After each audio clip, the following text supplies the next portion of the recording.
Peoples pulse కి స్వాగతం. ఈ రోజు వార్తల్లోని ముఖ్యాంశాలు.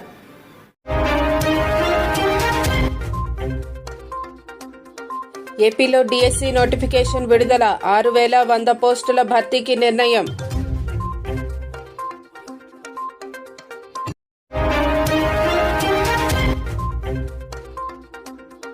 భారత్లో తగ్గుతున్న టీబీ, 16% తగ్గిన కేసులు.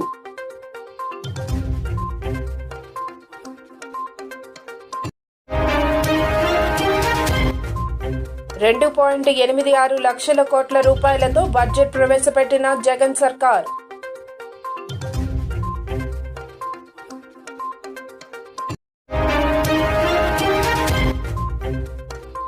భారతీయ పర్యాటకులకు వీసా ఫ్రీ ఎంట్రీ ప్రకటించిన ఇరాన్.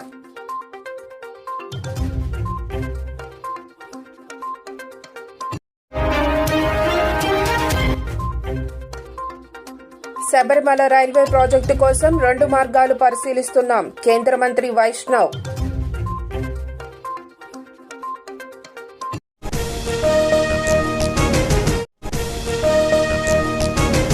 ఆంధ్రప్రదేశ్ ప్రభుత్వం డిఎస్సి నోటిఫికేషన్ను విడుదల చేసింది. ఈ మేరకు సచివాలయంలో 6100 ఉపాధ్యాయ నియామక నోటిఫికేషన్ను రాష్ట్ర విద్యాశాఖ మంత్రి బొత్స సత్యనారాయణ విడుదల చేశారు. 2280 ఎస్జిటి పోస్టులు, 2299 స్కూల్ అసిస్టెంట్ పోస్టులు, 1264 టీజీటీ పోస్టులు, 215 పీజీటీ పోస్టులు, 42 ప్రిన్సిపల్ పోస్టుల భర్తీకి ప్రభుత్వం నిర్ణయం తీసుకుందని ఆయన వెల్లడించారు. ఈ నెల 12 నుంచి దరఖాస్తుల స్వీకరణ ప్రారంభమవుతుందని ఆయన తెలిపారు.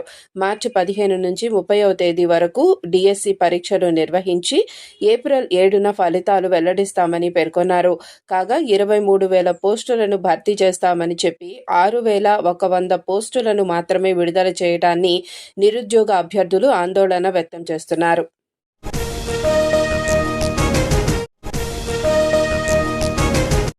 భారత్లో టీబీ కేసులు తగ్గుముఖం పడుతున్నాయి. 2015లో కేసుల సంఖ్య మిలియన్ వరకు ఉండగా 2023 నాటికి 0.26 మిలియన్లకు తగ్గింది. 8 ఏళ్లుగా సుమారు 8 లక్షల మేరకు తగ్గిందని ఆరోగ్య శాఖ మంత్రి మన్సుఖ్ మాండవీయ పేర్కొన్నారు. మహమ్మారి తర్వాత దేశంలో టీబీ 16% క్షీణించింది. ప్రపంచవ్యాప్త డేటాతో పోలిస్తే దాదాపు రెట్టింపు అని పేర్కొన్నారు. స్టాప్ టీబీ పార్ట్నర్షిప్ 37వ సమావేశంలో పాల్గొని ఆయన ప్రసంగించారు. భారత్లో మిస్ అయిన టీబీ కేసుల సంఖ్యను అంచనా వేసిన సంఖ్యకు నోటిఫై చేసిన కేసులకు మధ్య వ్యత్యాసంగా నిర్వచించామని చెప్పారు. స్టాప్ టీబీ భాగస్వామ్యాన్ని United nations office for project services నిర్వహిస్తుంది. ఈ సందర్భంగా ఆయన మాట్లాడుతూ భారతదేశంలో రెట్టింపు స్థాయిలో కేసులు తగ్గుముఖం పడుతున్నాయన్నారు. దశాబ్దాలుగా టీబీ ప్రపంచ ఆరోగ్య సమస్యగా మారిందని, కోవిడ్-19 మహమ్మారితో ఏర్పడిన అంతరాయంతో 2 ఏళ్ల తర్వాత ప్రపంచ వ్యాప్తంగా టీబీ కేసులలో 8.7% తగ్గడాన్ని గమనించినట్లు తెలిపారు. భారత్లో రెట్టింపు 16% తగ్గింది అన్నారు. 2025 నాటికి టీబీని అంతం చేయాలనే లక్ష్యంగా పెట్టుకున్నామన్నారు. 1.6 లక్షలకు పైగా ఆయుష్మాన్ ఆరోగ్య కేంద్రాల్లో 5 మిలియన్లకు పైగా TB preventive treatment drug 3HP కోర్టులు, కమ్యూనిటీ స్థాయిలో టీబీ సేవలు అందించడం తదితర కార్యక్రమాలను ఈ విజయానికి కారణమని ఆయన పేర్కొన్నారు.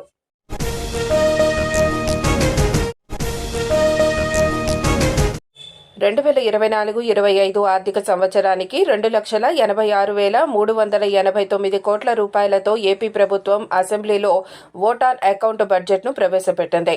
2,30,110 కోట్ల రూపాయల రెవెన్యూ వ్యయం, 30,530 కోట్ల రూపాయల మూలధన వ్యయంగా పేర్కొంది. 24,758 కోట్ల రూపాయల రెవెన్యూ లోటు, 55,817 కోట్ల రూపాయల ద్రవ్యలోటు ఉన్నట్లు తెలిపింది. రాష్ట్ర స్థూల ఉత్పత్తిలో 3.51% ద్రవ్యలోటు, జీఎస్డీపీలో రెవెన్యూ లోటు 1.56% అని ఆర్థిక మంత్రి బుగ్గన రాజేంద్రనాథ్ రెడ్డి తెలిపారు. బడ్జెట్ ప్రసంగాన్ని మొదలుపెట్టే సమయంలో మహాత్మాగాంధీ సందేశంతో మొదలుపెట్టారు. 5 ఏళ్లుగా బడ్జెట్ ప్రవేశపెట్టే అవకాశం తనకు దక్కిందన్న ఆయన మేనిఫెస్టోను సీఎం జగన్ పవిత్ర గ్రంథంగా భావించానన్నారు. 1,35,000 మంది ఉద్యోగాలతో గ్రామ సచివాలయాల ఏర్పాటు చేశామన్నారు. 2.5 లక్షల మంది వాలంటీర్లతో గడప గడపకు పాలన అందుతుందన్నారు. ప్రతి విద్యార్థికి టోఫెల్ ధృవీకరణ పత్రం ఇచ్చేలా చర్యలు తీసుకుంటామని, విద్యా ప్రమాణాల మెరుగు కోసం 9,52,927 ట్యాబ్లను పంపిణీ చేశామని, 34.30 లక్షల మంది విద్యార్థుల్లో నైపుణ్యాలను పెంచామన్నారు. 1000 స్కూళ్లలో CBSI సిలబస్ ఏర్పాటు చేస్తున్నట్లు తెలిపారు. అంబేద్కర్, వైఎస్ఆర్ లాంటి దార్శనికుల ఆలోచనలతో ప్రభుత్వ పాలన కొనసాగిస్తుందన్నారు. రాష్ట్ర సమస్యల్ని పాత మూస పద్ధతులతో కాకుండా సరికొత్త విధానాలతో అవలంబించామన్నారు.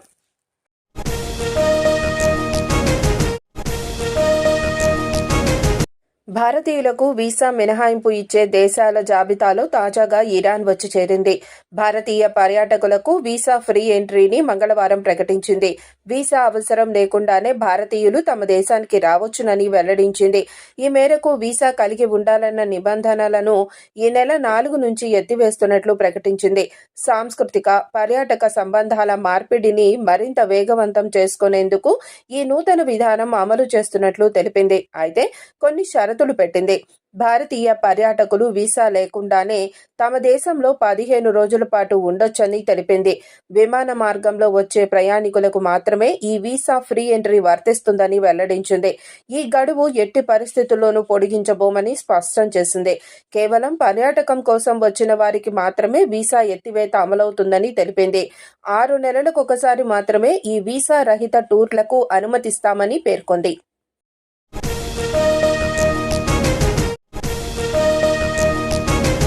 కేరళలో శబరిమల రైల్వే ప్రాజెక్టుకు చెందిన కొన్ని అంశాలను ఇవాళ లోక్సభలో కేంద్ర మంత్రి అశ్విని వైష్ణవ్ వెల్లడించారు.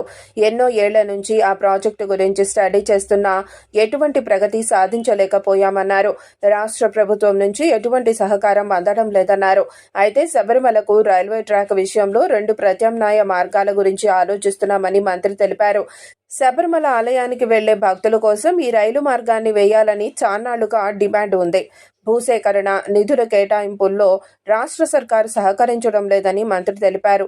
శబరిమల వరకు 2 మార్గాల గురించి స్టడీ చేస్తున్నామని, ఒక రూట్లో పంబ వద్దకు వెళ్లే రూటు గురించి ఆలోచిస్తున్నామన్నారు. మరో రూట్లో ఆలయానికి 25 కిలోమీటర్ల దూరం వరకు రైలు వెళ్లే మార్గాన్ని స్టడీ చేస్తున్నట్లు మంత్రి వెల్లడించారు. 2 మార్గాల గురించి సంపూర్ణంగా అధ్యయనం చేసిన తర్వాత తుది నిర్ణయం తీసుకుంటామని వైష్ణవ్ చెప్పారు. చెంగన్నూరు నుంచి పంబ వరకు కొత్త రైల్వే రూటును వేసేందుకు ప్లాన్ చేశారన్నారు. అయితే దీనికి సంబంధించిన DPR సిద్ధమవుతోందన్నారు. అయితే ఏ మార్గాన్ని ఎంచుకోవాలన్న అంశాన్ని ఫిక్స్ చేసిన తర్వాత శబరి రైల్వే ప్రాజెక్టు పనులు ప్రారంభమవుతాయని మంత్రి తెలిపారు.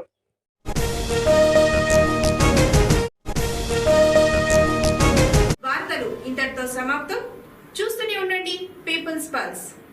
సామాన్య ప్రజల గుండె సవ్వడి, ప్రజానాడి.